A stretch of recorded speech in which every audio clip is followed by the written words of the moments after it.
গাজীপুরের সাংবাদিক হত্যাকাণ্ডের সরাসরি জড়িত ৫ জনকে গ্রেপ্তার করেছেন আইনশৃঙ্খলা বাহিনী। সিসিটিভির ফুটেজ পর্যালোচনা করে বিভিন্ন স্থান থেকে তাদের গ্রেপ্তার করা হয়। এর আগে জিজ্ঞাসাবাদের জন্য ৫ জনকে আটক করে পুলিশ। তারা রয়েছে বাসন থানায়। সত্য প্রকাশের প্রতিজ্ঞা নিয়ে সাংবাদিকের পেশায় নেমেছিল আসাদুজ্জামান তুহিন, কিন্তু সত্য ঘটনা তুলে ধরার চেষ্টায় গেল প্রাণ। আসামি গ্রেপ্তার করা হয়েছে, তাদের কাছ থেকে আমরা আসল এই হত্যার রহস্যটা অধ্যয়ন করতে সক্ষম হব বলে বিশ্বাস করি। আসল ঘটনা জানতে গেলে অবশ্যই যাদেরকে গ্রেপ্তার করা হয়েছে তাদের কাছ থেকেই জানতে হবে। সাংবাদিক তুহিন হত্যার ঘটনা গোটা দেশকে নাড়িয়ে দিয়েছে। ধারালো অস্ত্র হাতে কুপিয়ে ও হত্যার সিসিটিভি ফুটেজের সামাজিক যোগাযোগ মাধ্যমে ছড়িয়ে পড়েছে দাবানলের মতো। আলোচনা সমালোচনার মুখে নড়েচড়ে বসেছে পুলিশ প্রশাসন।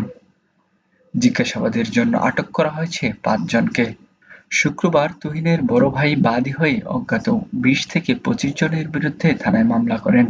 রাতে অভিযান চালিয়ে হত্যার সরাসরি জড়িত ফয়সাল ওরফে কটু মিজান, তার স্ত্রী স্বাধীন আলামিন ও সুমনকে গ্রেপ্তার করা হয়। জানা গেছে দুপুরের পর এই ৫ জন আসামিকে আদালতে প্রেরণ করা হয়েছে এবং রিমান্ড চাওয়া হয়েছে।